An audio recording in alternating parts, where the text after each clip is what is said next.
Hey, everybody. Welcome back to the Optimized Ecommerce Podcast. I'm Tanner Larson from Build, Grow, Scale. I'll be your host of this session. And I have a really cool guest with me from part of the Build, Grow, Scale team. She will be talking about the hierarchy of conversions, which nobody really knows what that means except for her. But she's going to break it down in a way that's going to make you kind of go, huh. And then you're going to go, wow. And then you're going to go, man, I need to be doing this stuff on my store. There's actually a very, very clear-cut path of how conversions happen and at what levels they're affected and what different things affect each level of conversions into what ultimately results in a sale, okay? So Haley Morgan Spindler, she has to have all three names just to make her sound important because she, like me, happens to be quite short. So we use bigger names to be taller, right? Yeah, so Haley, how are you? Good, how are you? Doing great. So Haley, why don't, before we jump into the meat of the content and everything, why don't you kind of give us a little background on you? You could talk about how you hate animals and then also tell us what you do with BGS. Yeah, so Tanner got that right. I absolutely love animals. But yeah, I got started with BGS, I think almost 2.5, 3 years ago. Mm-hmm. And I was, doing my own thing, business, all that. And I came on as a revenue optimization expert and been doing that for about 3 years. And about 2 years ago, we started the internship training program, and I've been kind of the head of that since then. So explain that a little bit. What is the intern program for BGS? Yeah, so the internship training program is what we sort of developed to get qualified long-term revenue optimizers with BGS. There's just really no education out there for revenue optimization, so we devised our own, and that's how we kind of get all of our ROs now. So what she's not telling you in her little brief introduction, and I'm going to brag on her a little bit, she also is, I think, probably the third RO that we hired. It was, I think, Alex, James, and then you, right? I believe so, yeah. And then Casey after that. Yeah. So she's not only is she one of the youngest, but she was the youngest until we had Dom, and Dom is, I think, 11 now. No, he's like 19 or 20. But anyway, Haley was the youngest. But the way we met Haley was she actually joined our Black Label Mastermind, and she had built a store that basically did over a couple $1 million in like 4 months and did really, really well, built a really successful brand out of it that due to a whole bunch of other unfortunate circumstances didn't get to last the way they hoped it had, but really showed us her talent and really just kind of wowed us. So when the opportunity came, when we started building out the Build, Grow, Scale team, Haley was a, first come choice. And then to top it all off, a little while later, we decided to fire her. To say, Haley, we can't work together anymore. And then it was the biggest mistake we ever made. So we begged her back. She graciously came back, and we found the right role for her in the company. And now, I think what'd you figure out? 30+% of the people who work for us? Yeah, 32%. Yeah. After Neeraj and some other people, it's probably like 30%, but yeah, something around there. Yeah, so 30-ish% plus of the revenue optimization experts who work with Build, Grow, Scale were all trained by Haley. And the new batch, we're getting ready to start another round of the internship program. We've got like 40 or 50 applications, something like that already, a crazy amount. And she is going to be running a whole new batch of interns through multi-phase internship program where at the end of it, they've been trained in revenue optimization and can step right into a job with Build, Grow, Scale, which is pretty cool. So that's how awesome Haley is. Now, she's going to wow you with her information as well. So let's jump back to it. So today's topic is the hierarchy of conversions. And that probably doesn't mean a whole lot to you yet, but once she's done explaining it, it will. So Haley, what is the hierarchy of conversions? So as simple as possible, it is the roadmap of your step 1 through 5, the order in which you should be optimizing your store. So step 1, function, and then to step 5, which is persuasion. So step 1, function, things like, basically function is just making sure your site is as functional as possible. And I apologize for that syntax, but it basically just making sure there's no broken links. Like the best way that I can kind of explain it is like if you're moving into a house, you want to make sure the gas is set up properly. There's no holes in the drywall. And then to step 5, which would be kind of decorating your house. Now, step 5, which is persuasion, it's the step that most people try to jump into first, actually, and it's the last step. It does produce the highest returns, so it is the more attractive of the 5 steps. But it's the thing that gives users a reason to want to complete a checkout, or whatever it is your goal is, to fill out a form or anything of that nature. So things like your copy or something that's not as sustainable that comes to mind easily is like a sale. That would be a persuasive element. So it's basically the 5 steps that step 1 you should start at, step 5 you should end with. So when you teach it, I remember the diagram. It's shaped like a pyramid, right? Yeah. And so it's also kind of like Maslow's hierarchy of needs, kind of almost, in terms of the persuasion is at the top, function is at the bottom. It's the widest one. So you can walk us through them, but the way and why you're saying, just to clarify, persuasion is the most powerful, but it's also the last part, because for it to work at its highest level and really get the benefit, all the previous levels underneath it need to be taken care of first, right? Yeah, correct. So persuasion and usability, accessibility, all of the other 4 just don't work unless the functionality, and then so on and so forth. So so let's go through them one by one. Functionality first. Functionality is like bugs, making it work. When the person clicks something, it goes where they want them to, things like that, right? Yeah, so the first step, that's usability. No, so the first step is function, and that's just basically making your site error-free so it functions perfectly. It's actually the easiest way to increase or to improve the experience of users. So this is like when I first get a client or first start working with somebody, it is the absolute first thing I do, because it produces the quickest and easiest wins. So the best example I can think of is like, let's say you're sending traffic to a product page and your ATC button is not working. It doesn't matter what kind of persuasive elements you have on that page if they literally cannot add to cart. So that's function. That basically error-free. You don't want to log on and images aren't rendering. That's like a complete nightmare. So that's definitely function. What's level 2? So level 2 is accessibility. That's basically making it so that users can operate your site. Anybody with any background, blinds, I don't know who else would be coming to you. Like, for example, one of our partner stores serves a primarily older demographic, a female older demographic, and just by increasing font size, we produced massive wins for that client. So simple things like that, accessibility. There's actually, like, if you just Googled accessibility checklist, there are checklists. Make sure you're looking at the most recent version. You don't want to use an outdated version, obviously. That you can just send to a developer, and boom, they can just pick off that list, and yeah. So does accessibility, does that fall into the Homer Simpson methodology that I always talk about, in terms of they need to be able to navigate and use the site? Or is there another level where that falls into? Well, I mean, yes. In all levels, you want to Homer Simpson it down. But usability is typically the one that I say is more Homer Simpson, which is the third step, usability. Usability is just, so first one was making it accessible to people of all backgrounds. Usability and accessibility are easily confused by a lot of people. So when it comes to usability, the difference is that you want to consider the ease of use for people. So how easy is it to use your site? So this is why it's the Homer Simpson step.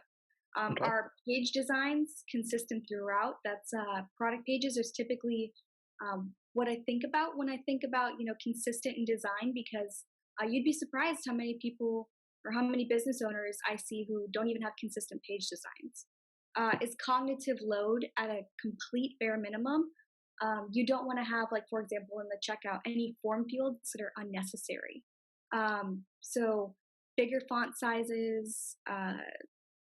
This is, yeah. So clear navigation, like things that, and this, I guess, Haley, this would actually come into where the store owner tends to have the store work the way that they think it should versus the way the end user should, and that would be more of a usability play, right? yeah. So when it comes to usability, the thing that I would recommend people to do to ensure that they have, just the easiest to comprehend site in the world, run some user tests. Install something like Lucky Orange. Any session recording software is fine. I don't get paid to endorse Lucky Orange, but it's by far the superior software on the market. So something that you can just poke your head in and look around in to make sure that there's nothing confusing your user. Something like let's say that somebody was using a form of progressive disclosure on their site. So progressive disclosure, for anybody who doesn't know, would be like if you see those little eye bubbles on a website that's supposed to denote information, and if you were to click on it or hover over it, like a big paragraph pops up. Progressive disclosure is basically hiding information that users don't need to see until a certain point behind something like, an icon or an accordion or just really tabs, something of that nature. So if you were going to use like progressive disclosure, you might want to, I don't know, like run some user tests or session recording softwares to see that it's actually being, understood. Because, like, for example, chat icons is not really progressive disclosure, but it kind of follows the same methodology of if it doesn't have a label, people don't really know what it is. So if all you had was that little eye as an icon, you might want to maybe use a little micro copy or something that just denotes what it is. So yeah, that's kind of what I have to say about that one. Okay, and the next one. Yeah, so then fourth one is intuitive. When it comes to intuitive, I think people misunderstand what I mean when I say intuitive. And that's intuitive is just presenting people with the information when they need it. So again, that kind of falls back on that progressive disclosure, but it can really be for anything. So one example with a client that I'm currently working with was we ran, on-site surveys, all bunch of user testing, and just time and time again, shipping was one of the things that just kept coming up. People were, I guess, kind of burned from drop shippers in the past and all sorts of POD people just not getting product to the customer quick enough that they just weren't trusting that this client would as well. So what we actually did was put a little form of microcopy under the ATC button, below so under our ATC, we have those UVP icons, the value propositions. Value proposition icons. And then under that, we put hey, interested in shipping rates and shipping, what's that called? Pricing? Terms. Mm-hmm. Yeah, shipping, pricing, shipping, whatever we put there. And when you clicked on that, it didn't pull them off page. You want to keep them on page. And what it said was, it had like a chart with if you purchased, because they have 3 shipping, they have just free, priority, 1 day, and 2 day air. And so it had the pricing, and then it actually did like kind of what you see Amazon do, which is the, if you order on this day, expected delivery date is this day, like this hour, this time, whatever. And that worked. So, yeah, so intuitive is just really giving them the information when they want it. And the easiest way to find out what it is that they want and where they're wanting it is some qualitative research methods. So whether that's on-site surveys, again, Lucky Orange has that functionality in its software to just push on there. You could do post-purchase survey emails. You could do any number of qualitative research, but I would say that some sort of survey or session recording software is going to produce or give you the most insight there. And it's also not a matter of it's putting the wrong information at the wrong time as well. Right? So like the people who, a simple example would be the people who put the credit card icons underneath the ATC button. Mm-hmm. Yeah. And that one's demographic related too. So if you're serving a younger demographic, they really don't care about that at all. And the younger generation is kind of who's using the internet these days. I'm not saying that the older demographic doesn't, but an older demographic might want to see those credit card icons. It's certainly not a user behavior affecting test. I wouldn't necessarily recommend running it, especially when we're telling you right here that it doesn't really, it's not really serving your store to put those icons there. So for sure, that's a great example.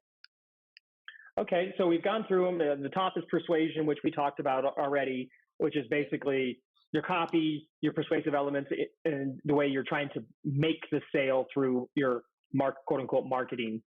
Okay, so that's the pyramid of conversions. Now, why do I even have to do them all? Why can't I just jump around? Or why is it important to follow this hierarchy of conversions? Yeah. So the two that have the biggest difference between them is, functional and persuasion. So those are the two I keep going back to. If I were to just jump into persuasion and ignore the four before it, especially like functionality, it doesn't matter how persuasive I'm being. It doesn't matter what sales, what promotions, I could have hired the best copywriter in the world. I could have worked with Brett. It doesn't matter if they can't add to cart, view product images, links are broken. Like let's say you have a Facebook ad and it's supposed to be running traffic to a certain product page, and I click that link off of the Facebook ad and I get taken to a 404 error page.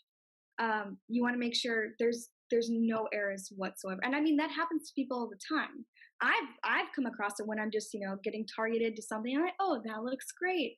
Oh, sorry, product page 404, whoops, like, come on. So definitely functionality. That's why you want, in terms of like looking at it that way, you want to start at number 1, go to number 5. And again, like if I go to accessibility next, if I'm serving an older demographic and the font size is too small and I can't see it, doesn't matter, how many pairs of reading glasses I put on. If I cannot read what's on your site, then I'm not going to take the time to blow up the site, make it bigger on my end. If I'm an older demographic, what are the chances I even know how to do that in the first place? True. So next, if we go to usability, if it's not easy to use the site, think about it from your own perspective. How often have you gone to sites that are just too difficult to figure out, too difficult to navigate? You can't find what you're looking for, so you bounce. Yeah. Why would your user do that any differently? Fourth, intuition. Or intuitive, I should say. If you're not, what are the words I'm looking for here? If you're not producing the right information, you're leaving things out, you're putting things in there that they don't need. Maybe you're putting something there that produces another worry in their mind. Like you say, hey, we'll never gyp you on product. And now they're like, oh my God, they might gyp me on product. You could be doing any number of things incorrectly there. So again, it wouldn't matter what persuasive elements you put on your site if, you're either leaving something out or putting something worse there in its place. So that's in a long way. That's why it's important to start at number 1 and end up at number 5. So. Gotcha.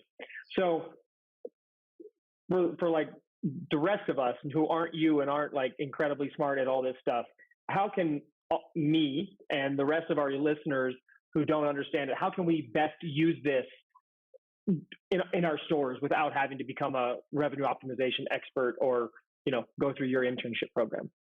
So when I think of revenue optimization, I basically think of it as a science. So we have data, we use it to form a hypothesis, we perform an experiment or a test, and then we draw our conclusions from there. So anybody really can be an RO if you just follow the scientific method. Whether or not you're successful at it, though, depends on a few things. So I don't expect everybody to know all that and to do all that, and that's a really great point. So when it comes to things like this, functionality, accessibility, those two, I mean, you could go on Upwork and find anybody to do those two. Run through your site. I mean, we have bug checkers on our team at BGS. We hired people whose sole job it is to run through sites and make sure they're error free. So and they go through them over and over again. Yeah, multiple times. I mean, they've gone through the client that I work with right now. They've gone through their site this week alone 3 times. So whenever we're pushing a new theme, things of that nature, we have bug checkers. So you don't need to be great at that. There are people out there who are doing it, $4 or $5. It sounds terrible, $4 or $5 an hour. And that goes for accessibility too. Like I said, you could just Google accessibility checklist and send it to a developer. I would suggest though, we learned our lesson here, have a front end and a back end developer. If you have somebody who's a whiz at all of it, great, but definitely don't send front end code issues to a back end developer. Give a little explanation on what the difference is. Yeah, so front end is definitely things like HTML, and that front end just means anything that deals with the look of your site, basically, in layman's terms. So if you have like a color change, like a button color change, you would send that to a front end developer. If you have like let's say you're building some new software and you have the layout, like the design sheet, a wireframe, you would send that to a front end developer. But then let's say the software is to swipe left on Tinder, on all, I don't know, anybody you're not interested in. And you would send that to a backend. I mean, obviously that's going to take a lot of AI, but you would send that to a backend developer to code all of that functionality. So anything functional, like JavaScript and things of that nature, you would send to a backend developer.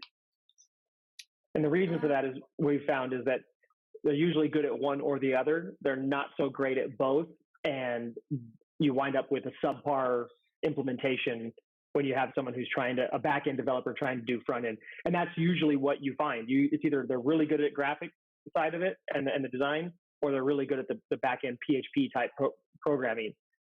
So separating those two has been a lifesaver at BGS in terms of site development, function, making things work, and actually following that pyramid that Haley just outlined. Site speed too, that's another one that suffered a lot from that. So then for the third step, which is usability or usable, this one you kind of want to be testing for, but I understand that not everybody has the luxury of traffic or the luxury of being an expert in testing statistics. So when it comes to usability and you don't have those luxuries, then I would definitely suggest a session recording software. They can be pricey, but there's options on the market that aren't as pricey. So basically what a session recording software does is anytime anybody lands on your site and starts a session, it records whatever you tell that software to record. So for example, with my client, they have so much traffic that we only record right now product pages. And that saves us views. But if you have not so much traffic, you could literally record from start to end. So I would definitely recommend any session recording software. You could even use, what is the word I'm looking for? User testing. So user testing, Back up real quick, Haley, before we go into user testing. What do you see when you in a session recording? What are we seeing? Yeah, so I'm actually watching the person or the user, their entire interaction with my site. So when I pull up, for example, I use Lucky Orange, or BGS uses Lucky Orange. Whenever I'm watching a session recording, I click play, and I watch from the moment they land on my site till the moment they're done. So I'm watching them, like if I were to send traffic to product pages and the first interaction was with the product page, I would see from product page to checkout, or I would see from product page to wherever they bounced. So and everything, right? Like you see their mouse movement, you see their clicks, all that stuff, right? It's all in there. You wouldn't necessarily, well, on desktop you would see the mouse moving. There's even something called heat maps that Lucky Orange does as well. so I can see where the mouse was moving when I pull up that map, where they were clicking, scroll depth. So Lucky Orange does a lot of stuff, not just the recording. Well, I should say session recording softwares do a lot of things, not just Lucky Orange. So now from there, you were going into user testing.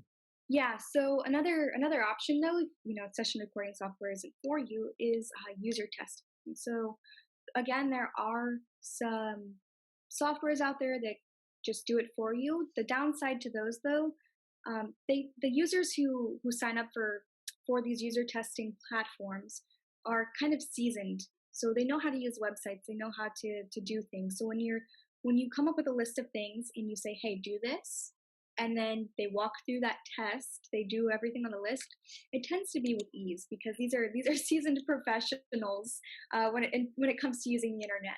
So something that Casey actually started doing was recruiting people through all sorts of shitty ways. No, but like through Facebook groups and what's that, Craigslist.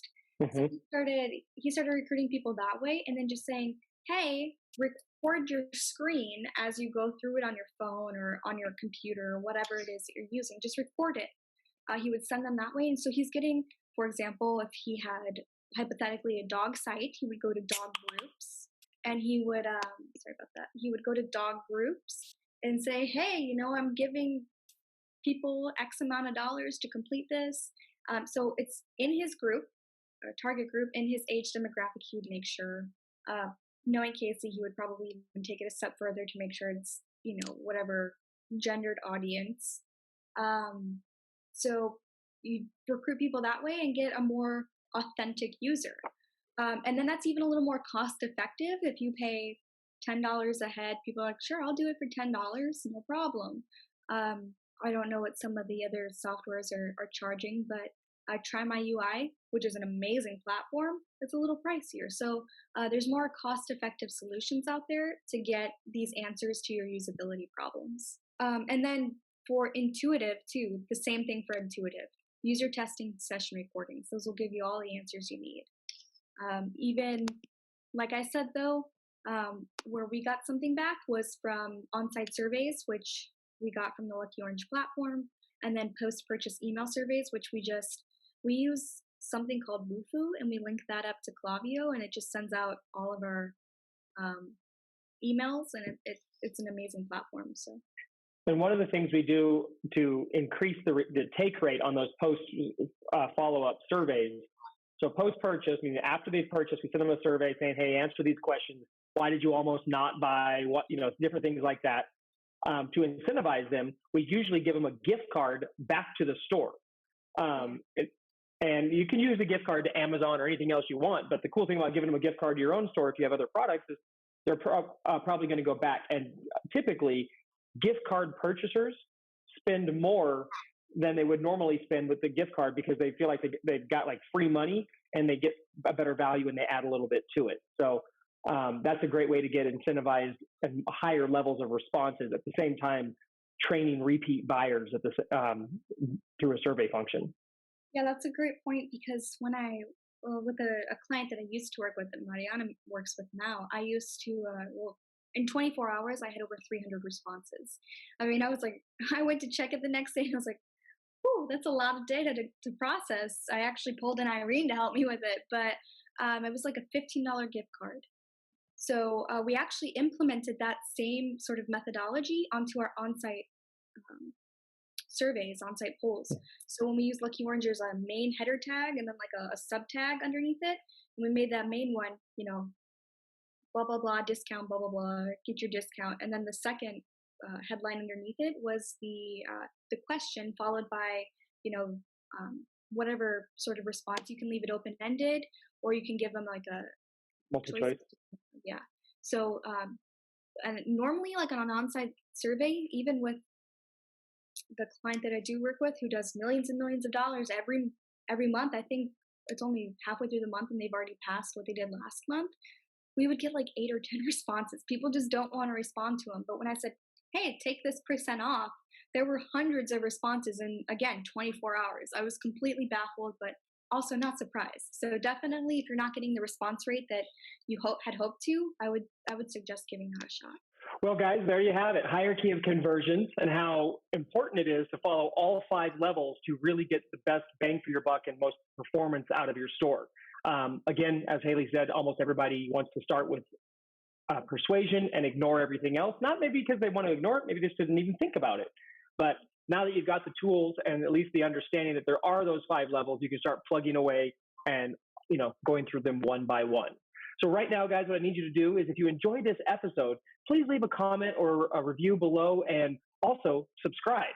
We're available on YouTube and on iTunes and Stitcher and all those different places. But the easiest way to get your links is to go to buildgrowscale.com/podcast and get everything you need right there, including all the show notes. So head over there right now and do that, and we will see you on the next episode. Thanks, Haley.